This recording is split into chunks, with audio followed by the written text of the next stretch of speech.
watching. Absolutely. Well, thank you for allowing us the opportunity to present today. I know some of you haven't met others. I'm Christina Collins. I'm the Executive Director of Career Coaching and Employer Connections at Ivy Tech at the Anderson campus. The Anderson campus serves both Hancock and Madison County.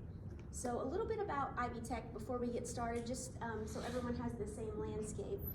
Ivy Tech recently, as of July, developed a new service area for the college. So boundary lines were redesigned, and one of those included the Anderson campus. So Hancock County is somewhat new to our campus. Just as of July is when we started to engage and work in the community. So it's very nice that we've had the opportunity to get to engage today, because it gives us a chance to share a little bit more about what our vision is and how we'd like to work and partner together. So the presentation today is called Strive to Lead. If you have questions as I'm going, please feel free to stop me. I want to make sure I get those addressed, and some of the topics that I may be covering aren't the things that you feel are most pertinent to the conversation, so please do so. I also bring with me my regards from our Chancellor, Dr. Mia Johnson, who wasn't able to join us today. She, as is typical for someone in that role, was double booked. So she wasn't able to join us, but I'm here on her behalf. So Strive to Lead is a talent development program in smart manufacturing and digital integration and cloud computing. So what we're talking about here is Industry 4.0. So the robotics and automation type of training, as well as cloud computing. And so how do those two worlds come together is and forgive me if you know this, I will just give a quick brief overview of it. And then I'm certainly not the expert in this. This is not my content area. I am a educator by trade, but I am going to try to share with you the words of my colleagues. We've hired a couple new people who have really shared a lot of this detail with me. So when we're talking about Industry 4.0, we're talking about specific automation certifications that allow for networking to occur in the advanced manufacturing process. So the reason that we're pairing cloud technology and advanced manufacturing is when we're talking about controls within the automation system, those are all ran through the internet at this point. So an individual, we see a lot more IT positions within advanced manufacturing. They may not be called that exactly. Often they're called cloud or some other type of topic, but they fit together pretty nicely. And so that's what we're seeing in terms of a high need for this area. So we also we're looking at augmented reality and virtual reality, which sound like, wow, like what, or is this where we are in the world of advanced manufacturing? But we are. So so in my role, I am in the community and I visit with a lot of advanced manufacturing organizations, and we've started to do that within Hancock County. And we have seen some of this augmented reality and virtual reality already in play in the planning processes. So it was really cool to see where we are in that trajectory.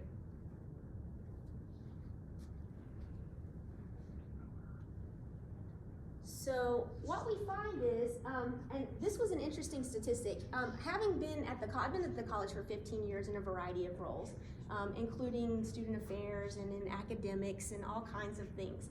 But I didn't know this, that 1 in 5 jobs in the state of Indiana are in advanced manufacturing. That holds true, not precisely that number for Hancock County, but certainly we see a high volume of interest in advanced manufacturing and the workforce need. So what we're trying to do is ensure that we meet Hancock County's workforce demand. So we have done needs analysis, utilizing Amazon as well as LinkedIn to help us do data analytics and data analysis to see if there are openings in these areas, and we're seeing that these are the two highest demand areas in terms of work openings that allow for short-term stackable credentials. Are you with me so far? Okay. So what are a couple of those called? One is AWS and the other is SOCA. So one is in cloud computing, one is in advanced manufacturing. That's the SOCA. So the Strive to Lead program is about developing a workforce pipeline that allows for a stackable credential, something that goes really quickly So something that could be as short as a one-day career exploration. First, we have to get folks interested in these topics. Me sharing this right now probably isn't going to do that, right? We're going to have to allow for folks to kind of see what does that work look like, talk to them about what is their skill set. So we've developed a career exploration course that's non-credit around these two topics. And then to that, we've developed stackable credentials that allow for a variety. I kind of call it the Applebee's model of education. So we have everything, if you've ever looked at an Applebee's menu, it's huge, right? So we have everything from that really short-term appetizer kind of approach to a longer-term, you can get your steak and potato, right? So we have on the short term something that's 16 weeks long that grows and crosswalks into accredited program that's something more like 15 credit hours. So you're looking at about a semester to 30 credit hours, which is about between a year and a half, and then associate degree, which is 2 years. So Strive to Lead is, let's get you started, let's get you engaged in the workforce, let's get you filling those positions that are open and available, let's meet the workforce demand, and then as you grow, you can continue to grow in your leadership availability and opportunity. Still with me? So we have, I have 2 examples of this. So you can see that I just wanted to pop up the curriculum so that you could take a look at that. And I also wanted to show you on here salaries, because I think that's important.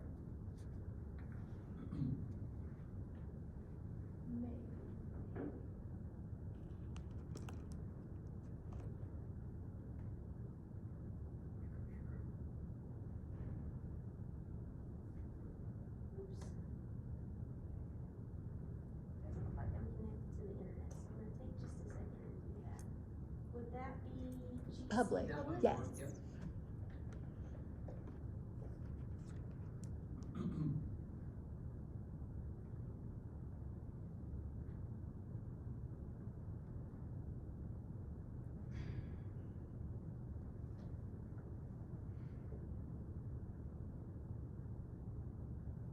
So one thing that Ivy Tech in this iteration feels very strongly about is that we don't create credentials or opportunities in education that don't allow for a livable wage.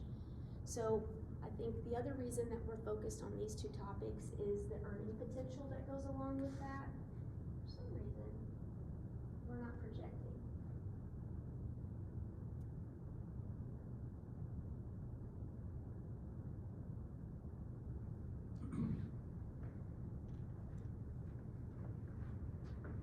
Is it on your screen?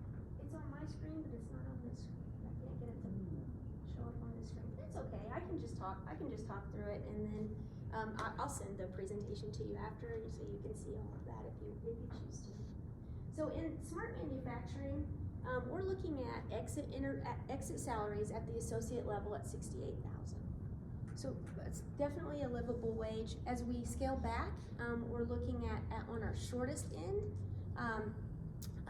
we're looking at about $27 per hour. So, and that's for a short-term certificate. So we feel like that's a good opportunity to get folks engaged in a livable wage. Then on the other side, in AWS, or in cloud computing, education, we love our acronyms.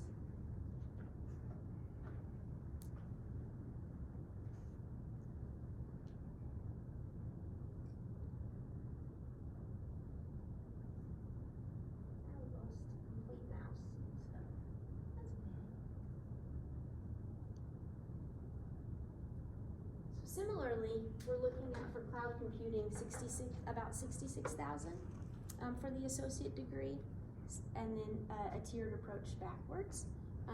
Again, looking at somewhere between 25 and 27 for the short-term 16-week certificate. So what I did before I came in here, we work with Amazon because we want to, Ivy Tech, not me personally, but we work with Amazon to run data to look at what are the openings? So I went back and took a look before this presentation to see where are we in terms of Hancock County. Immediately it popped up many opportunities for an engineering architect. So that's in cloud computing, that's tier 2. And we're looking at anywhere between, for those, 80 to 110,000. It's pretty impressive. I think with the ability to get that in less than 2 years. As a person who has lived in education their entire life, has a doctorate, I feel like, yeah, that's a pretty good opportunity, right? At that stage. So I'm gonna flip back over to my presentation, hopefully.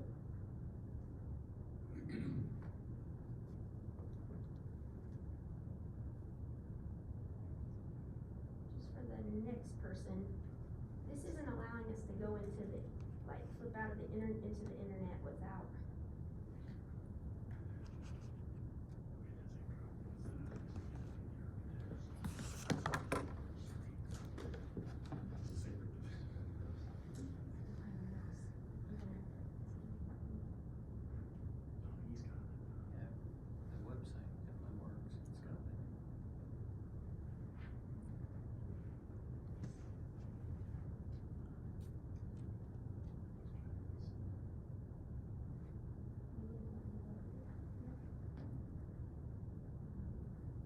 Would you like me to call Deborah?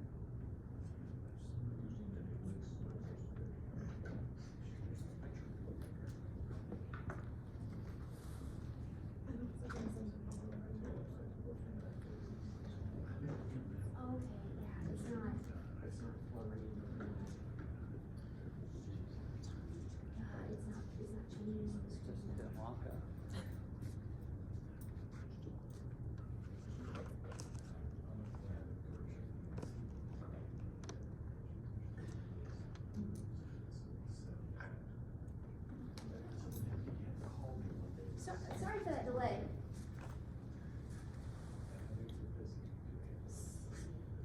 So what we're looking at for the program, what we think is realistic, is an enrollment of 125 participants over what we're looking at a 2-year cycle. So we think in year 1 we're looking at, or I'm sorry, 3-year cycle, looking at 25 students in year 1, 50 students each year following. We're looking at opportunities around internships, micro-internships, job shadowing. Obviously, the goal is retention and graduates in that program. So how do we do that? You're probably wondering. One of the things that we've really shifted into is, because we feel like this is critical for our service area, that we've added a lot in terms of infrastructure to the campus. So I want to tell you a little bit about that.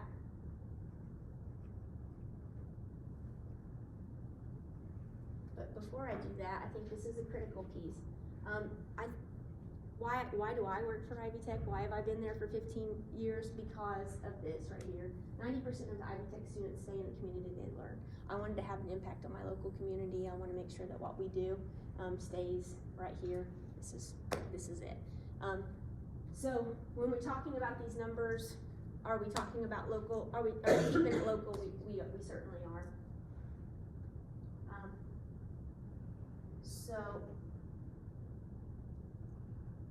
a little bit about how we plan to deliver that, and then I'll pop back over to the who, if that's okay. So we have invested in something called the STEM Mobile, and so it's this mobile advanced manufacturing IT unit. Many of you have seen it, and it allows us to take equipment on and off and be wherever we need to be, and doing engagement in the way that we feel like is appropriate to do it, because we know the world's changing all the time. It's difficult to have a physical space sometimes and create that, so we created this mobile space in order to do this program. So on average, we can serve about 12 students at a time in the mobile unit and doing that sort of this type of training. And we have some evidence of having done that here in Hancock County with a company called BWI, where we led some of these SOCA certifications. So this takes like 15 seconds, 30 seconds. Are you okay with the video to see a little bit about what our STEMmobile does?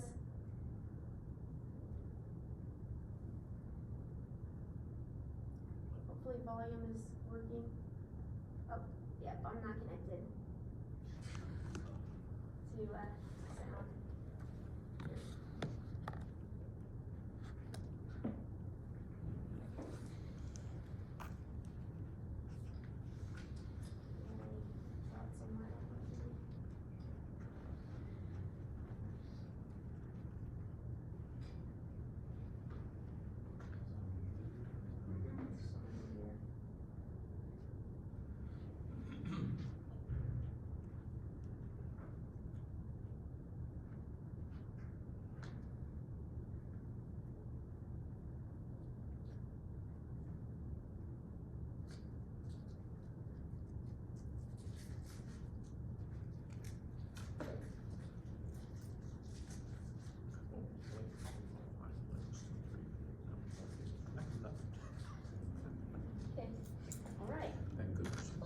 We'll skip it.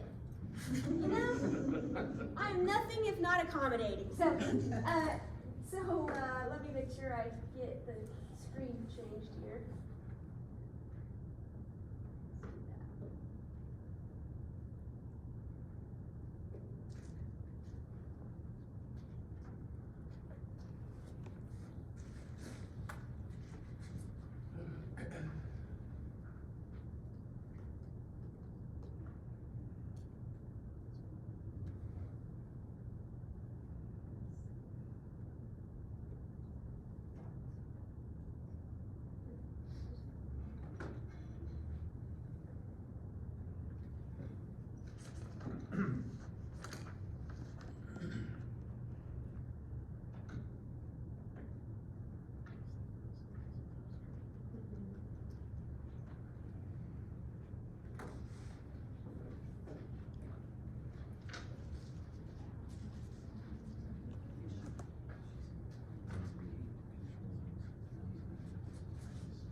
And there's my kiddos.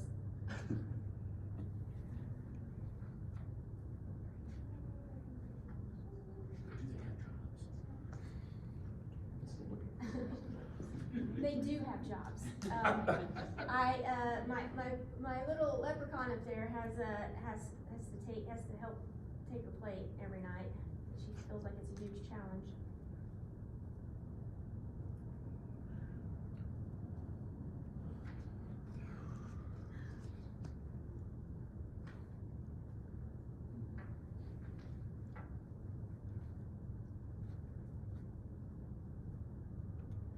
There we go. Can we get some sound, maybe?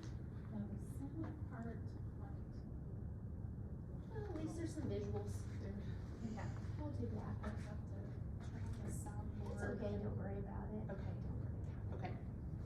The sound is tricky. Yeah, no worries. What you know the irony is when you're talking about technology and you can't get technology to work.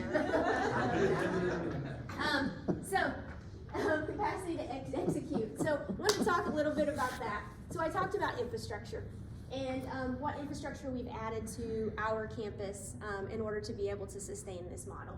So one, we added a dean for the School of Technology. That happened in August. So that dean oversees both advanced manufacturing and the IT program. We also added a department chair for the School of Technology. So when we start to talk about advanced manufacturing, there's automation, there's welding, there's all of these different topics underneath advanced manufacturing. And so we've added an individual who can oversee that, the finite day-to-day. We also added an information technology / STEM coordinator. And so his role is to really get IT up and running for our campus. We haven't had that in the past.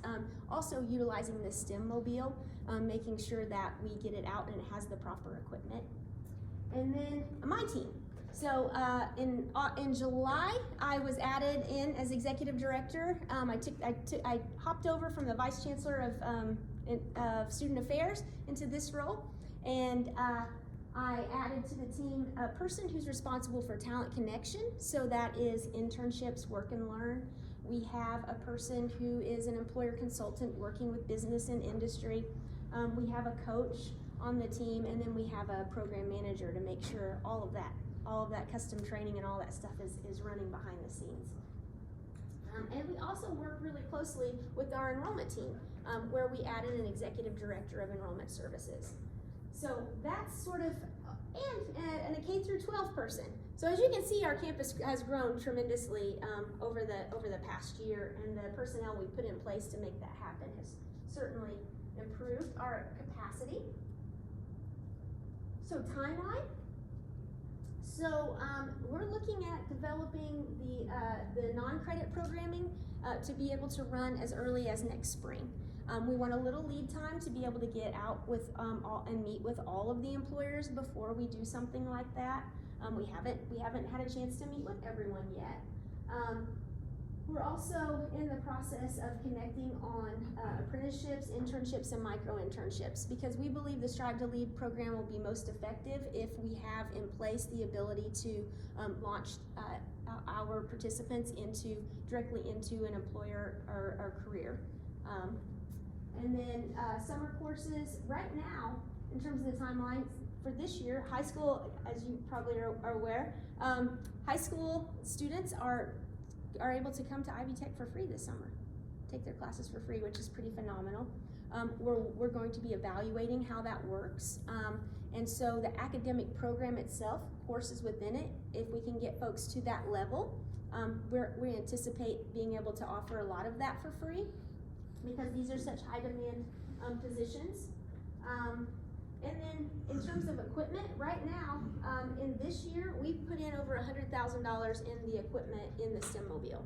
So there's still things we need to do. We need to add additional trainers to the STEM mobile to be able to serve that number 12 students that we think is appropriate for the program.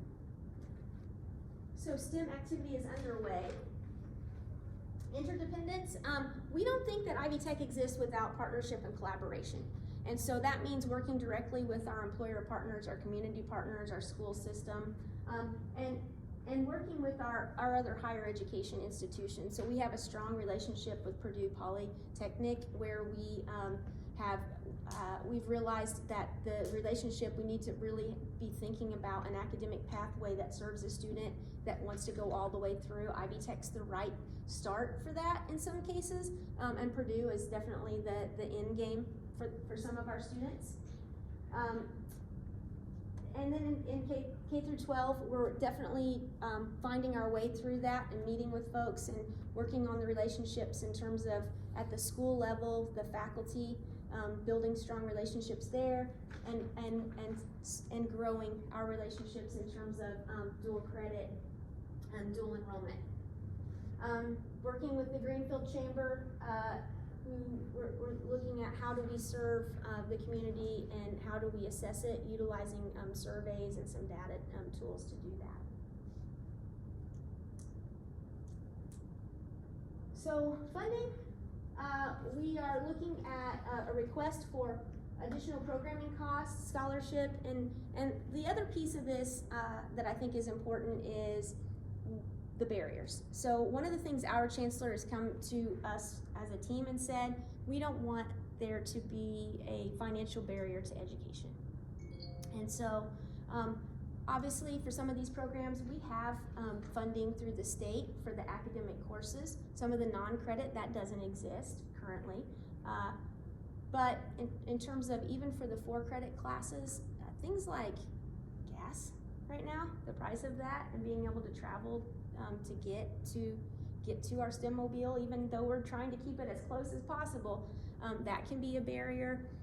There are childcare. There are other financial barriers that come into play that we feel by being able to offer some barrier busting dollars that we could help support the program with.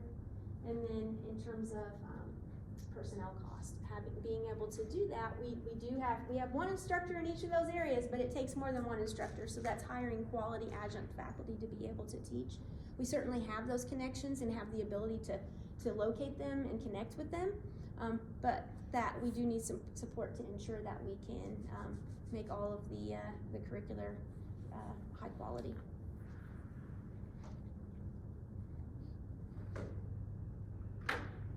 So that is the end of the formal presentation. Sorry that we couldn't offer a couple of the videos. I apologize, but like I said, I'll make sure you get that afterwards. Are there questions that I can answer about the program? So it hasn't launched yet? It has not. Okay. There are components of it that have, so meaning we have coursework built, and we've had 1 or 2 classes run. We've piloted it in terms of some of the SOCA certifications with one industry partner to test it out, but it's really in that test phase. So seeing what works, adjusting. We've developed the career exploration course. It's been ran now with about 25 students so far, and we've been tweaking it to make sure it does fit. So we have the curriculum mapped out. It just needs a little bit of test driving right now. Good. Yep. Mm-hmm. Yes.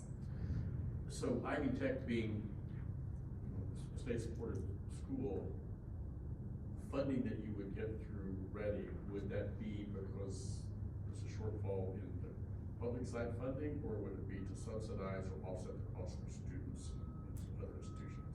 Yeah, so it's a little bit of both. I hesitate on the first one. I'm just being recorded. So we have, this is big, and this is a grandiose dream, right? And we feel like it's needed. The state funding certainly supports quite a bit. It also allows for in the particular academic courses, it allows for the tuition and fees to be covered for most of those programs.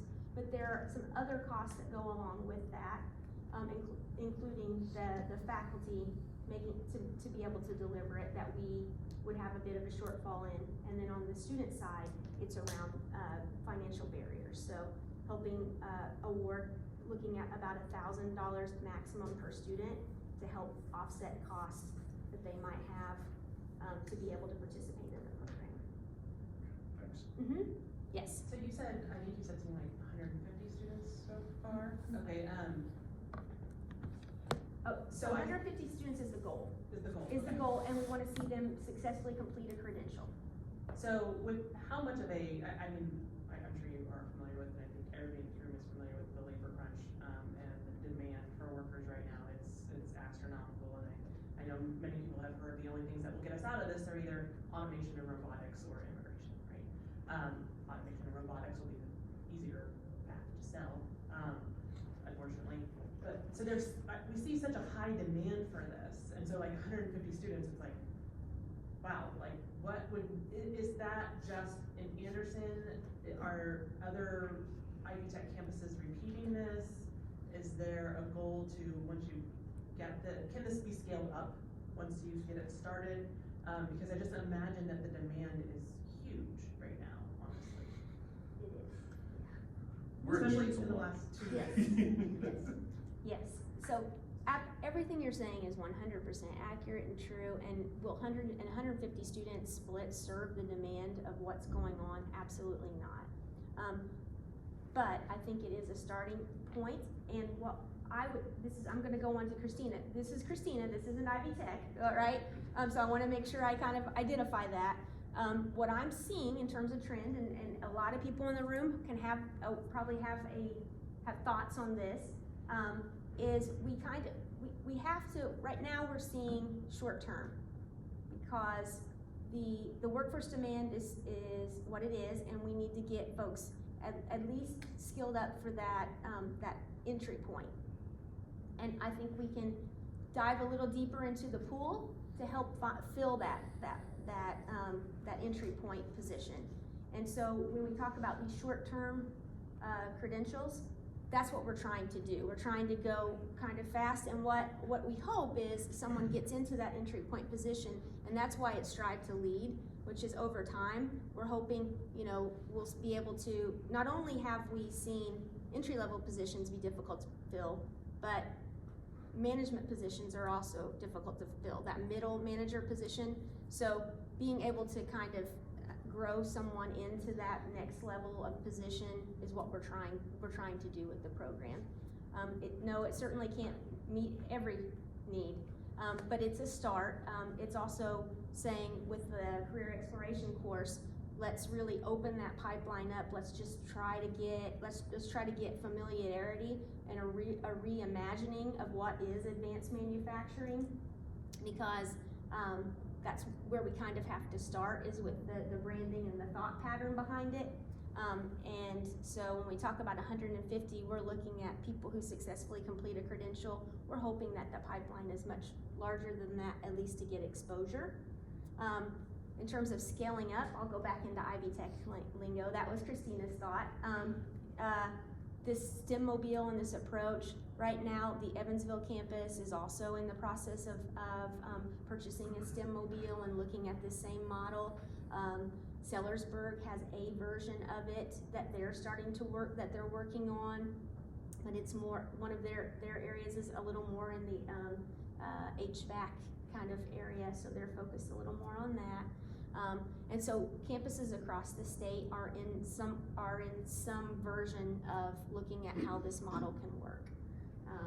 So we're excited that we're one of the first to pilot it, and with that comes some challenges and learning opportunities, and that's sort of where we are with it today. So thank you for that question, I appreciate it. So the funding asks for the 240,000, and then you have 700,000, and that's committed. Yep, so we have a Perkins grant that helps to fund our CTE programming. We use that to support the purchase of equipment in our CTE programs. We don't use it for personnel cost. It's mostly to ensure that we meet the accreditation requirements for our courses. As we talk about advanced manufacturing, the equipment is very specific in the courses that we use to be able to deliver these certifications. So our lab has to be certified. The equipment that we use has to be very specific. So that's what we do. And then we have the state Next Level Jobs training grant, which also helps to provide support for the tuition. Any other questions? We are up on our 30 minutes. Okay. All right. Thank you very much. I appreciate each of you and your time. Thanks. Take about a 5-minute break here, and then we'll have our final presentation.